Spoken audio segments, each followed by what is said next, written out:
आज आपण आहोत अहिल्यानगर जिल्ह्यात आणि भेटतोय अनुभवी शेतकरी योगेश लावरे यांना. 2006 साली त्यांनी दुग्ध व्यवसायाची सुरुवात केली. आणि तेव्हापासून सातत्यानं हा व्यवसाय पुढे नेत आहेत. सध्या ते हिंदुस्तान फीड्सचे रत्नराज पशुखाद्य वापरतात. योग्य पोषणामुळे त्यांच्या जनावरांच्या आरोग्यात आणि दूध उत्पादनात चांगले परिणाम दिसून आले आहेत. हिंदुस्तान फीडचे रत्नराज घातल्यामुळे गायांची दुधाची कॅपॅसिटी भरपूर प्रमाणात वाढून गेली. आज रोजी आपल्या गोठ्यामध्ये हायेस्ट 42 लिटरची गाय आहे आणि जवळपास टोटल गाया 25 ते 30 प्लसच आहे. त्याच्यानंतर ती 3 महिने 4 महिने दूध देत राहते आणि त्याच्यानंतर हळूहळू दूध डाऊन होत जातं. पण मग रत्नराजच्या वापरामुळे असं आहे का दुधाची लेवल जी आहे कंटिन्युटी टिकून राहते.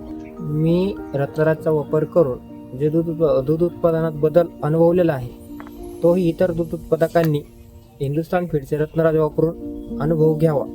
अनुभव, योग्य निर्णय आणि दर्जेदार खाद्य यातून उभा राहिलेला हा प्रवास इतर शेतकऱ्यांसाठी नक्कीच मार्गदर्शक ठरतो.